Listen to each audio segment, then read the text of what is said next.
todos conocemos a nuestra querida Liliana Weinberg, ¿no? Pero sí recordar brevemente su trayectoria.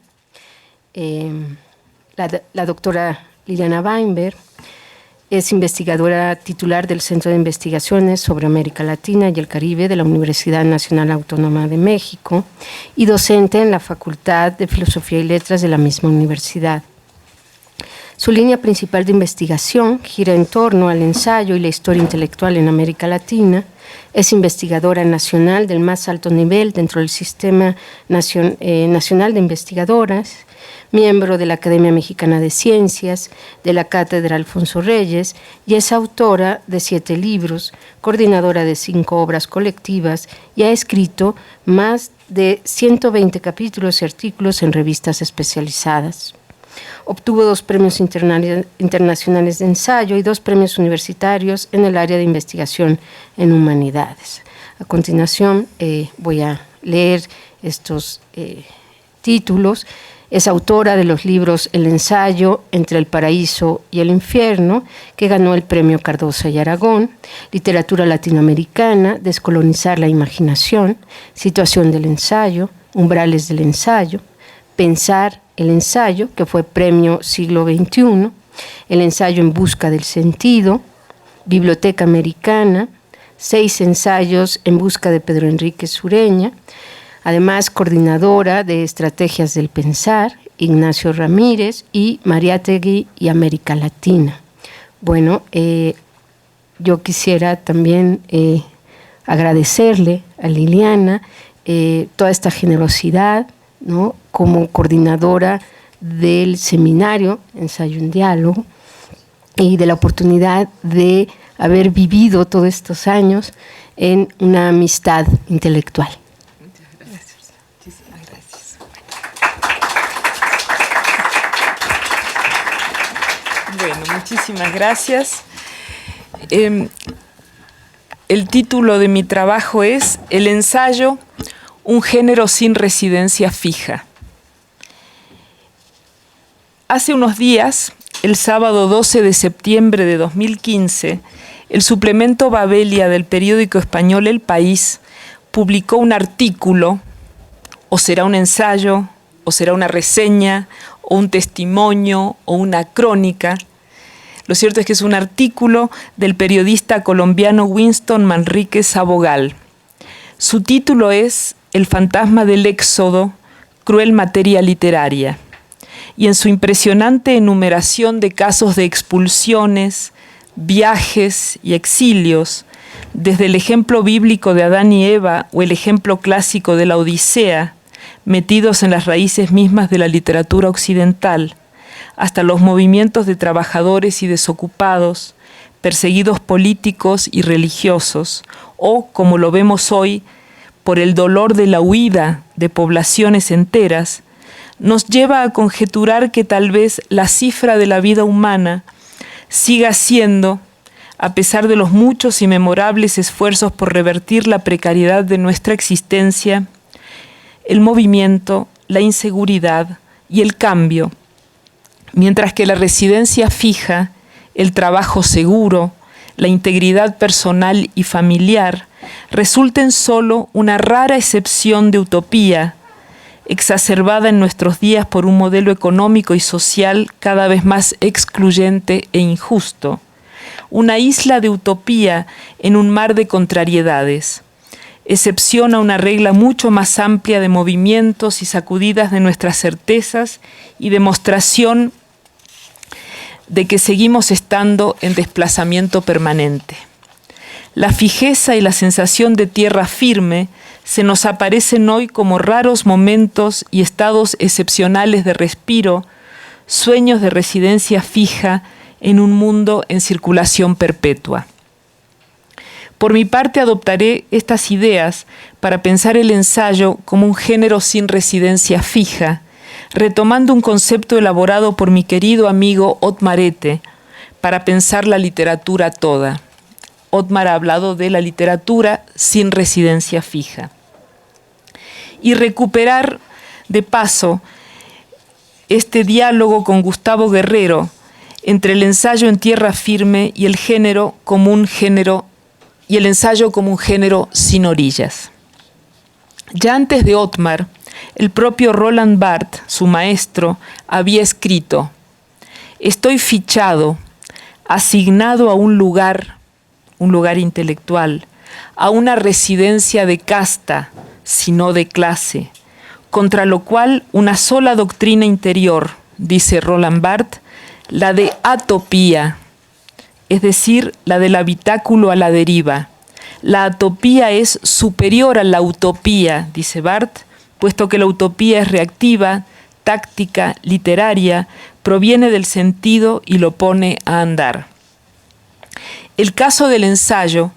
él mismo un género de curiosidad intelectual y de ventanas abiertas, una casa levantada siempre en el cruce de caminos, una poética del pensar, un género de atopía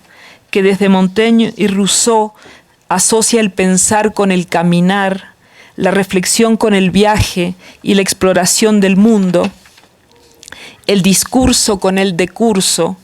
nos conduce en muchos casos a concebirlo como un género abierto, sin perfil ni residencias fijos y portador de una clara vocación relacional, tanto en lo que hace a su clasificación, caracterización, comprensión, como a su propia posición fronteriza e intermedial entre campos y entre mundos, entre formas del pensar y claves del dialogar. Así se nos aparece ya desde el propio Montaigne, gran viajero intelectual, quien lo forja como un estilo de pensamiento más que como un género compartimentalizado. Ello nos invita a pensar el ensayo en movimiento y a advertir su cercanía con los viajes y los exilios, con los procesos y las derivas, con el gesto, la exploración, la performación, con el carácter fenoménico e inestable de nuestra relación con el mundo. El intento de situar y clasificar el ensayo es atar a Proteo. Obligarlo a ubicarse en categorías fijas es olvidar su carácter procesual y relacional. Asociarlo con el libro y la imprenta, con un determinado soporte y una cierta notación, es limitar también su vocación escritural, su vida editorial y su permanente exhibición de un diálogo entre el estilo del pensar y el estilo del decir. Me pregunto si será tal vez una cierta tentación de institucionalización y clasificación, una cierta vocación formalista y académica, la que nos ha hecho tratar de ver al ensayo como cristalización, como parte de un proceso suspendido, y así fijarlo en todo lo que tiene de movimiento y de vitalidad. El ensayo apunta a la procesualidad del entender y del nombrar, de la lectura y el diálogo,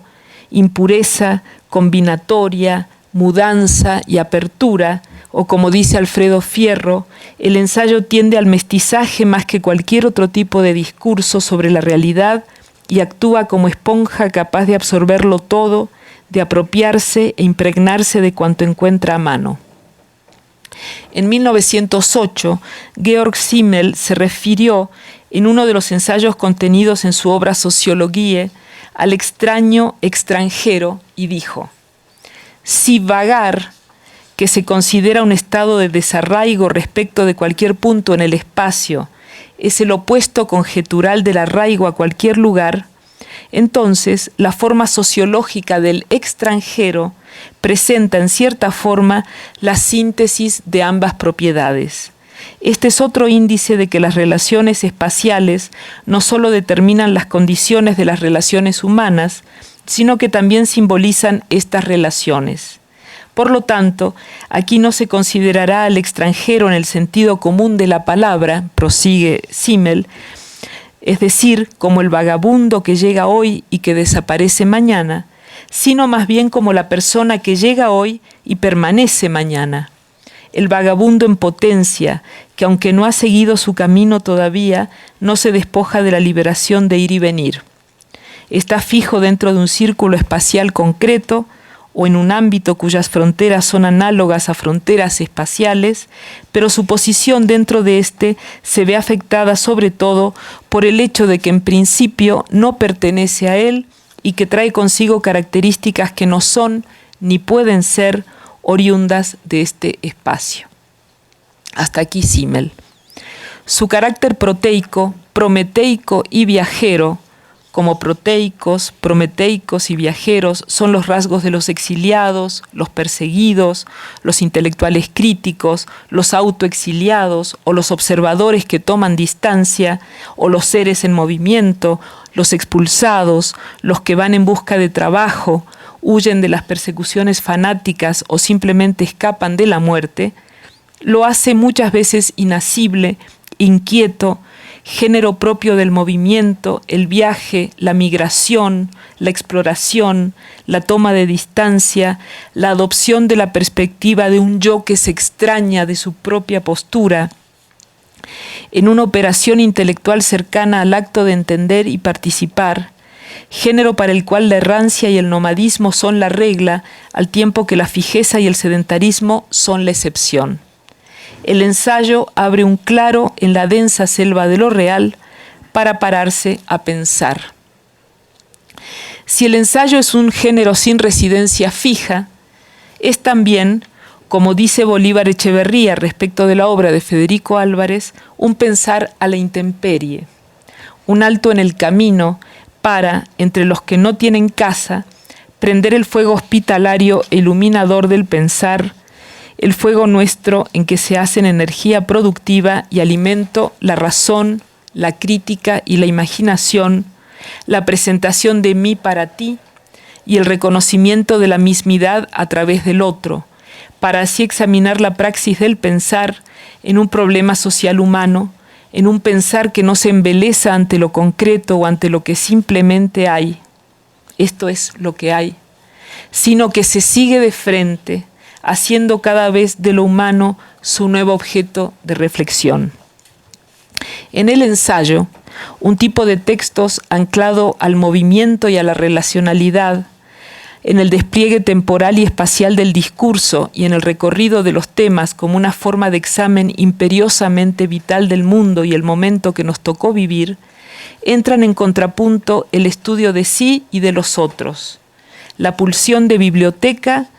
pero también la tentación de aire libre, la exploración de la intimidad, pero también la apertura al espacio público, la lectura como experiencia, pero también la experiencia como lectura, la combinatoria de ciencia, experimentación y conciencia, así como, sobre todo, tal y como ha sido el motivo central de nuestro proyecto y de este Congreso, la permanente puesta en diálogo, la postulación de espacios libres y de alta tensión de pensamiento en que se da el ejercicio de la amistad intelectual, el ejercicio de la escritura y la escucha, con la consecuente capacidad multiplicadora, irradiadora, proyectiva en el espacio literario y en el espacio público, como enjambre liberador de sentidos que tiene el diálogo de buena fe.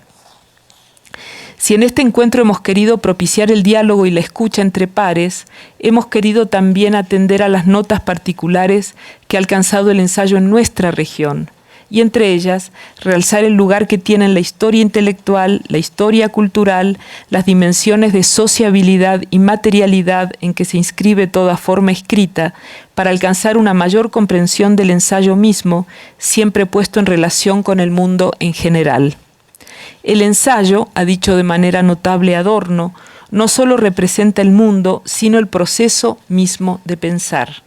El ensayo representa también, agreguemos, el diálogo, el proceso de dialogar, la polémica, la amistad intelectual, en un rasgo que se confirma de manera notable en autores como Alfonso Reyes, quien una y mil veces convirtió el encuentro de lecturas en encuentro entre amigos, al mismo tiempo que el encuentro entre amigos en el encuentro entre libros y lecturas. Pero el ensayo no representa solo el proceso de interpretación y la búsqueda de sentido conforme al modelo del conversar, también construye y crea. No solo es producto de un acto enunciativo, es tanto resultado como construcción de las condiciones enunciativas, la construcción de la figura de un sujeto pensante y las condiciones de diálogo, es a un tiempo fruto, recreación y remodelación de las condiciones pragmáticas de la propia enunciación que quedan inscritas ahora a través de la escritura, aunque reenvían permanentemente a las condiciones originales, aunque ya reinterpretadas. Como todo recién llegado a nuevas tierras, como todo el que siente y sienta extrañeza, el ensayista explica el mundo y se explica a sí mismo desde la propia y novedosa situación vital en que se inscribe su discurso. La puesta en tensión entre su filiación originaria y su afiliación electiva, recordemos a Said, conduce al ensayista a pretender que sí hay tal lugar,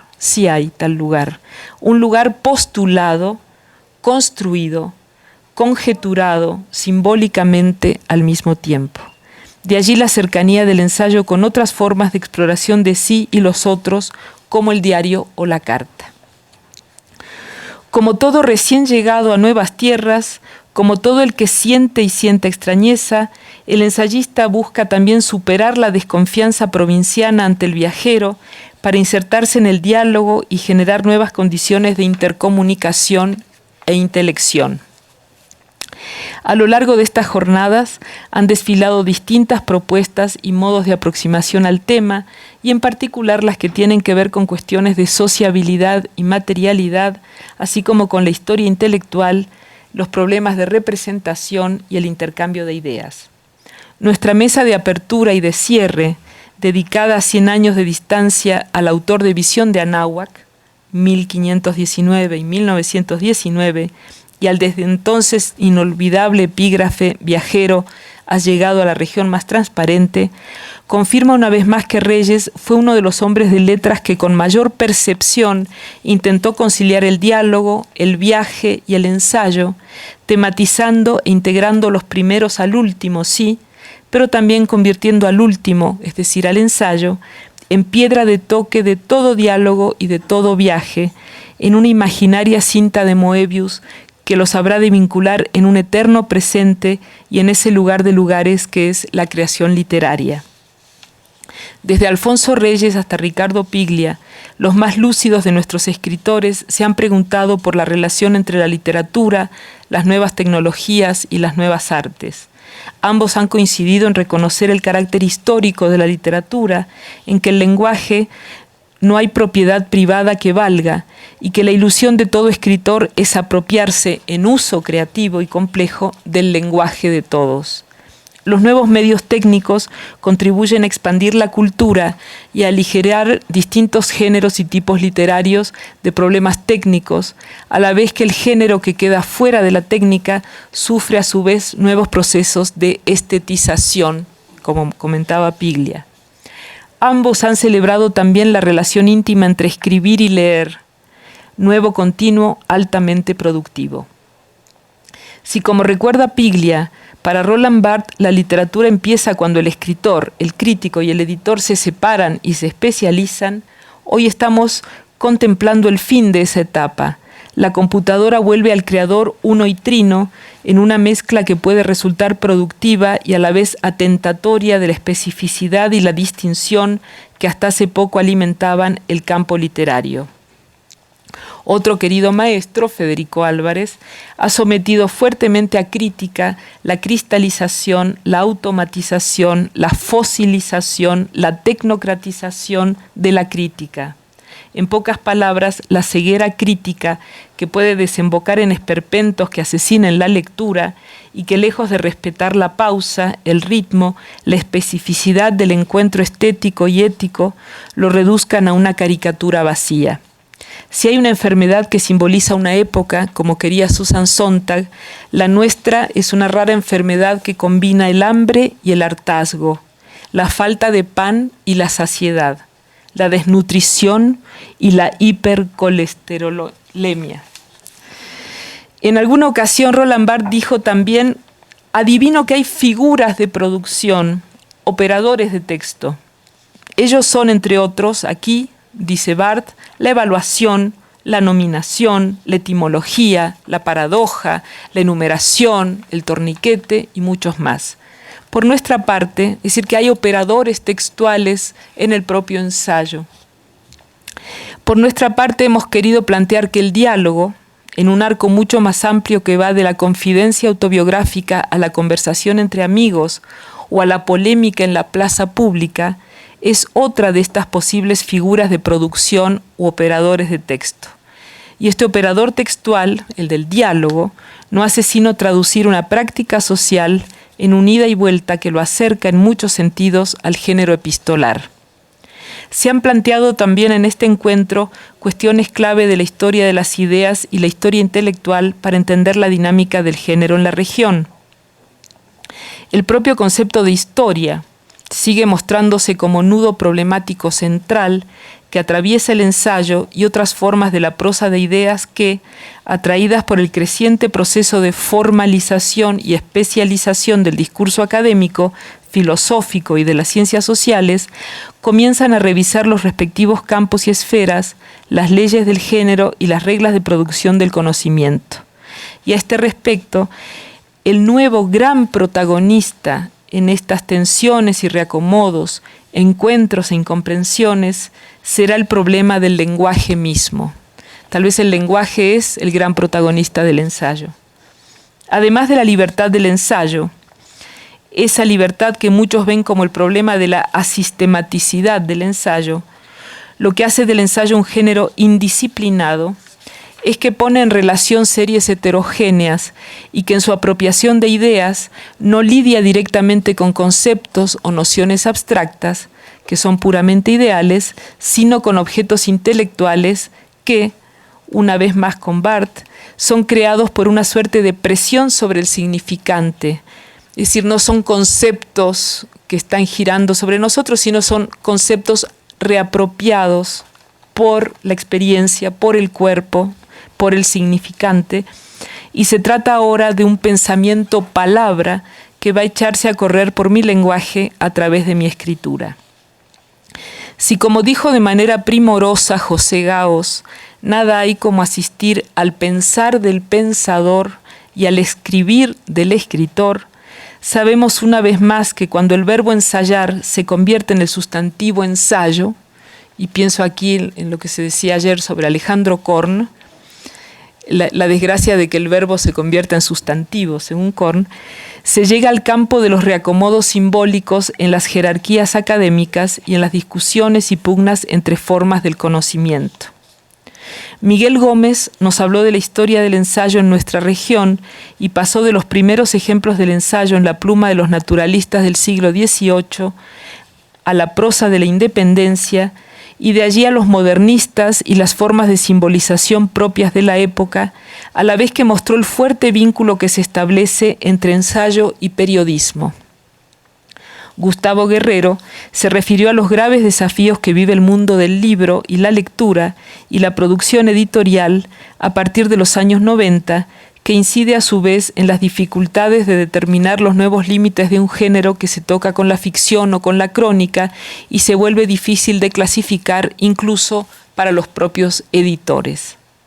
Rafael Rojas se aproximó al ensayo desde la perspectiva amplia de la historia intelectual y la polémica entre historiadores y literatos, mientras que Adolfo Castañón se acercó al ensayo desde la intimidad de un lector con un libro, que se vuelve parte de él, y con los otros lectores conocedores que están en el mismo secreto.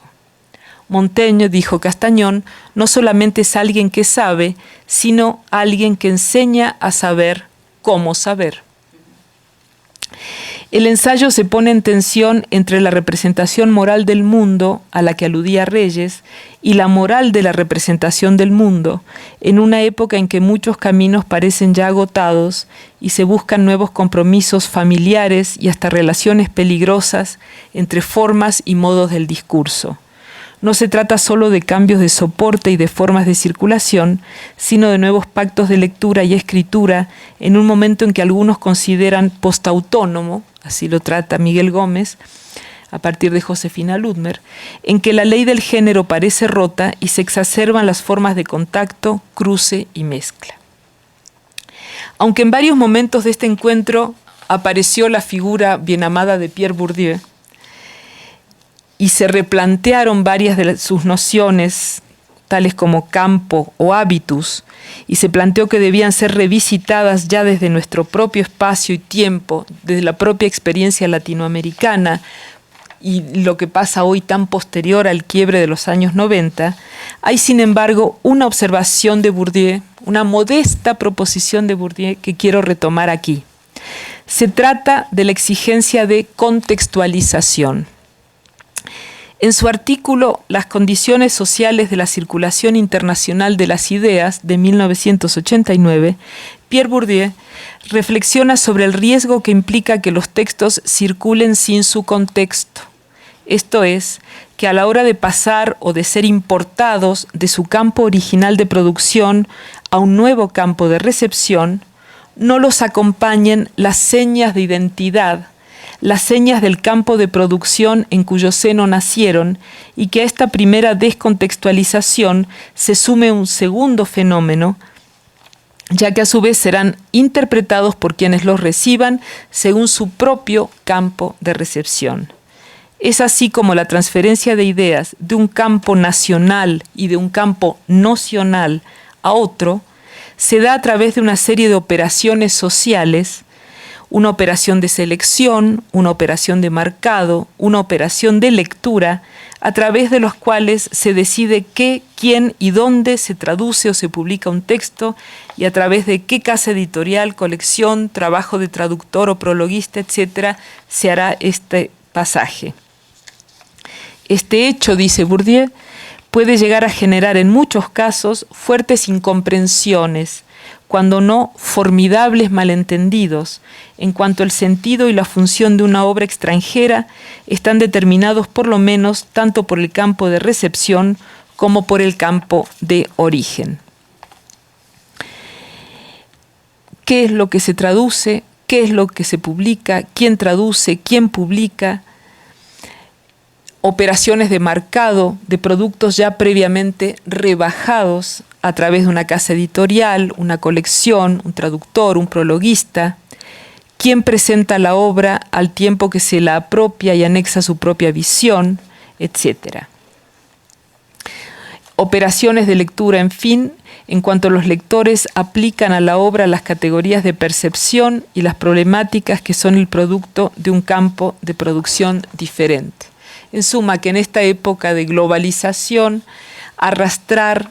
los problemas de descontextualización llevan a una incomprensión, más que a que se exacerbe la comprensión, se exacerba a veces la incomprensión. ¿Qué fue primero? ¿Esta capacidad del lenguaje para entrar en diálogo con el mundo o esta capacidad del ser humano para poner al mundo en diálogo con el lenguaje?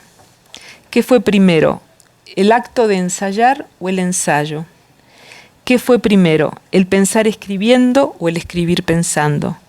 Se trata de una operación intelectual viva que consiste en pensar a través de la escritura y que solo podemos captar a través de nuestra propia lectura,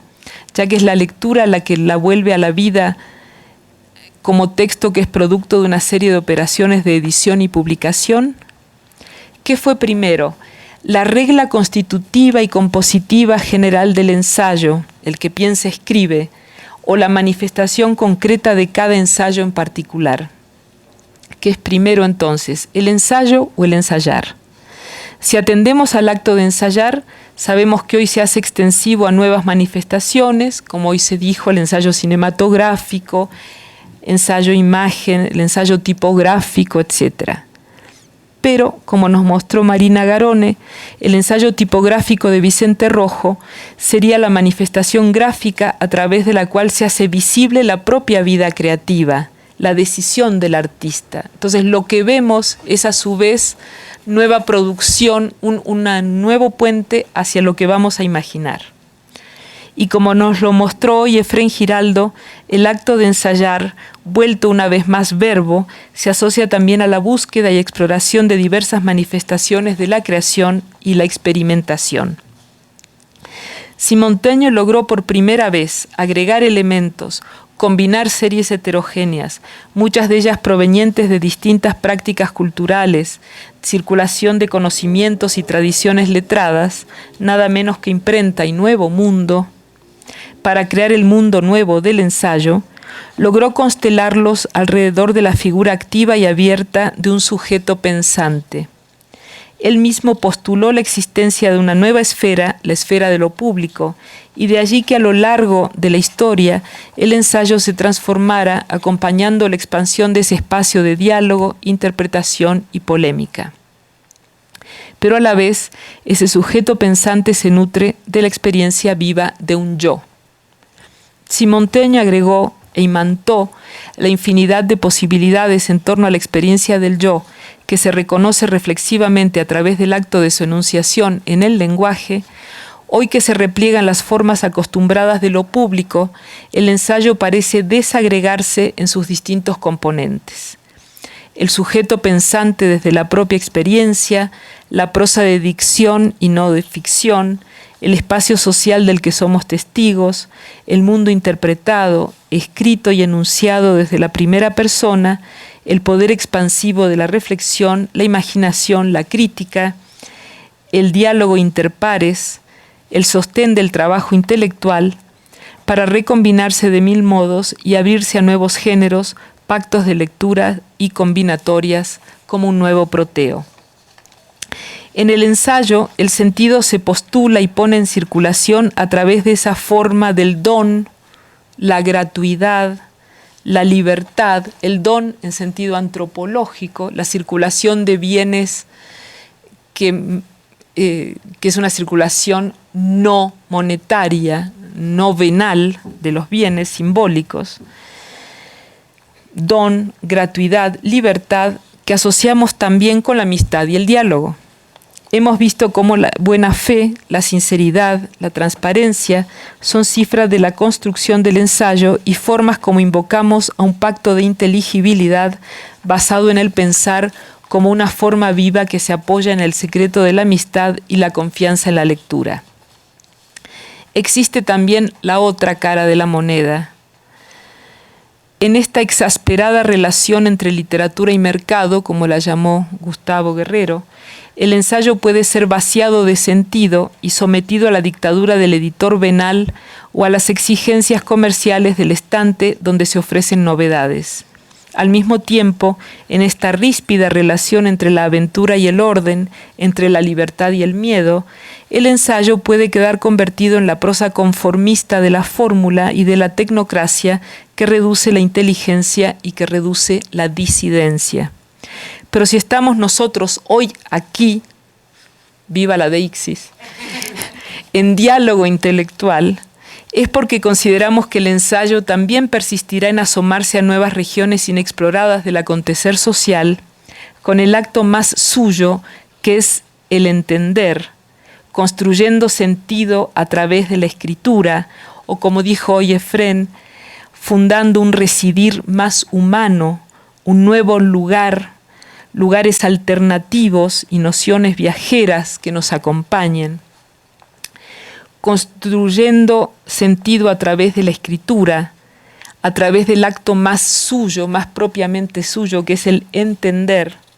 afirmando la libertad crítica y creativa, postulando situaciones nuevas, espacios nuevos del pensar, sometiendo a examen lo que nos pasa, poniendo en valor nuestra experiencia y vinculando series heterogéneas que coexistían sin vocación de pensarse juntas,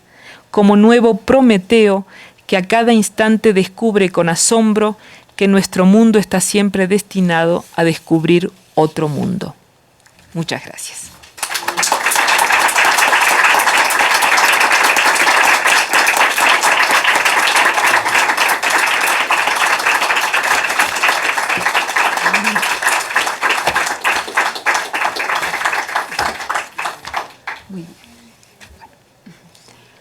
No sé si quieran preguntar algo.